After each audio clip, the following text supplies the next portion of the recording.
Ako po si Maynard V. Collado. Ayan.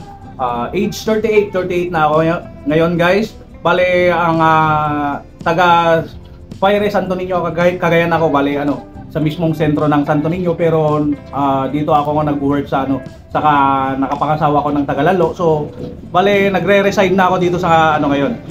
Sa Santa Maria, Lalo, Cagayan. Ayan. So, may ako, dalawang anak, isang kolehiyo na kumukuha ng BSIT at saka isang grade 1 na babae. Bale, lalaki yung panganay ko guys. Tapos yung bunso, babae, grade 1 pa lang siya. Layo ng agwat, no? Ayan. So, yun yung mga saka yung pinagkakabalahan ko ngayon guys, yung pinakatrabaho ko, isa akong skilled construction worker. So, yun yung pinaka-background ko guys.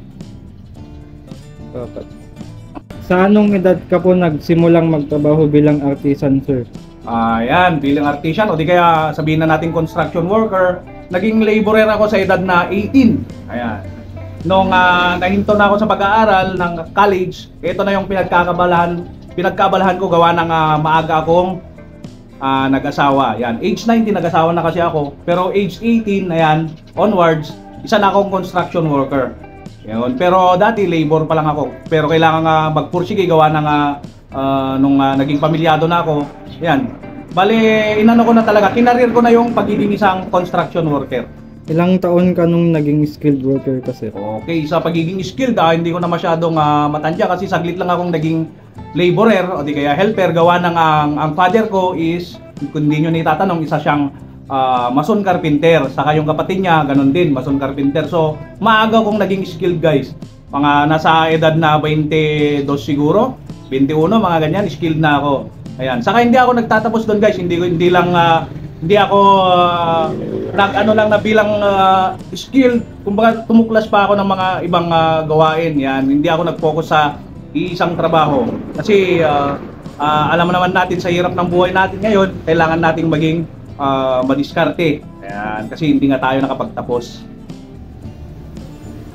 Maliban sa pagko-construction, sir, ano pa yung ibang pinagkakaabalahan niyo sa ngayon? So yun, napakagandang katanungan yan, maliban sa construction, di ba? Okay, laki akong hirap. So bata pa ako, marunong na ako sa gawaing bukid. Yun yung unang-una. Saka yung pagiging construction nga, gawa na yung lagi-lagi kong nakikita sa father ko, sa uncle ko.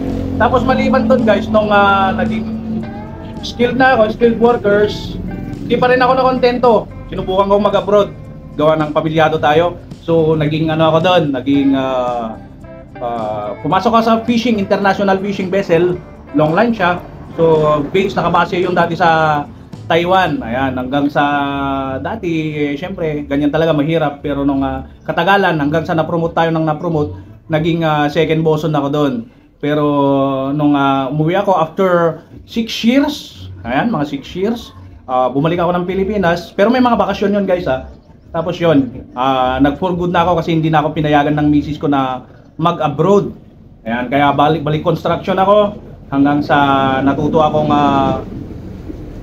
ng natuto. Ayan, kasi marami naman sa YouTube guys, marami ka naman pwedeng panoorin doon. Ayan, natuto ako sa mga pagwe-welding.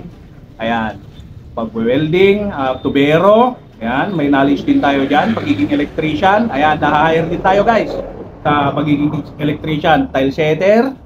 Ayan, so hindi lang ako nag-focus sa isa para at least kahit na may extra income pa rin. Ayan, nagre-repair ng mga washing machine, mga lilinis ng aircon, ganyan yung mga simpleng gawain, kaya din natin yan.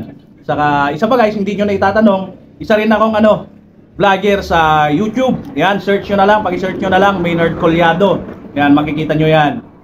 Iba't ibang construction, yung mga mga tutorial yun guys tungkol sa construction. Saka iba pa. Saka visit nyo na rin yung ko guys, Facebook ko, yan. Maynard Collado din, makikita nyo yung mga reels ko doon. So, yun. Maraming salamat.